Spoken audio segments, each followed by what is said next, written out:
But what's also vital is the need to step off the treadmill for a beat or two every here and there. Let's call it a rush to silence. And let's agree to take a look at how we might dial down the heat and haste of our days. Much as we might think we need to fill every waking moment in a seemingly productive way to keep moving full speed ahead, all out, all the time, in truth, we all need to take a moment. My great friend Tom Barrett, a clinical psychologist, has lately devoted much of his practice to the therapeutic benefit of slowing down. In the leadership training he offers, he helps clients reclaim a measure of control in their high-speed, high-stakes, high-stress lives. One of the ways he does this is by reminding them of the need to hold fast to what he calls the T3 principle, time to think. Without exception, he tells me, when I talk to leaders around the world, I talk to them about this and get this involuntary flash of recognition. They all tell me it's so true.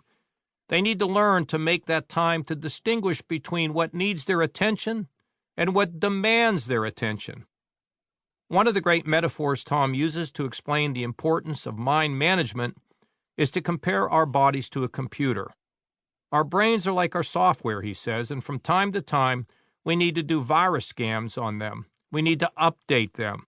We need to understand the system that's running the entire operation.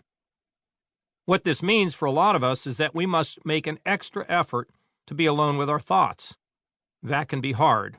We should also find room in our days for friendships that have nothing to do with work, nothing to do with family, because these relationships offer us endless opportunities to unwind among like-minded souls. I know a great many people who are constantly moving and shaking to the point where they can't bring themselves to sit still long enough to reflect on how their days are going. They don't have time for friends, they barely have time for family, and to them the idea of sitting in silence with nothing but the random thoughts to fill the time is plainly terrifying. Believe me, I know what it's like to feel unsettled when there aren't a million things going on. But I've come to realize the enormous riches to be found in reflection and quietude. Because let's face it, we're happier, healthier, friendlier, and more creative when we slow down. It's tough for me to sit here and tell a single mother who gets up at 5 each morning to make breakfast, pack her kids' lunches, check their homework, and head out before the sun to punch the clock at the first of her 2 jobs that she ought to slow down. That's not the right message, is it? But what I can tell that single mom, and anyone else who's working so hard it feels like they're up against it, is that we can all find a point of pause in our days and steal a moment of quiet reflection. We all need time to think, right? To consider, to reconsider. Watch the grand masters play chess, and you'll see that every move is carefully measured. The pace of play is very slow.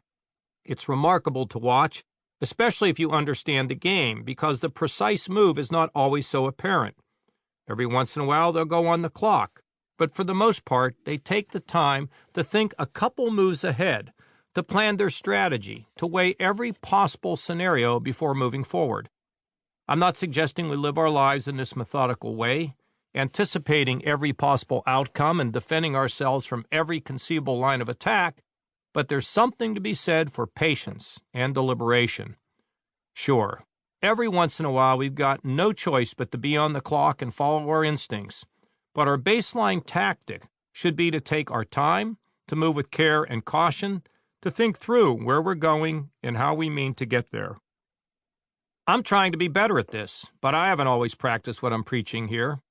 For years, I was the guy trying to cram 27 hours into a day. Some days I wouldn't even stop to eat lunch.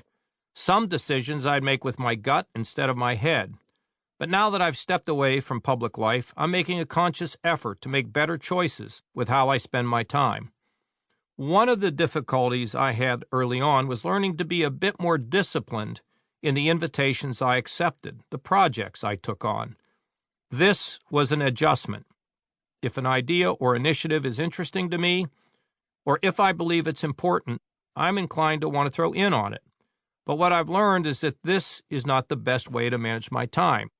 I have to keep reminding myself of the safety instructions they give you on a plane before your flight takes off, when they tell you to take care of your own oxygen mask before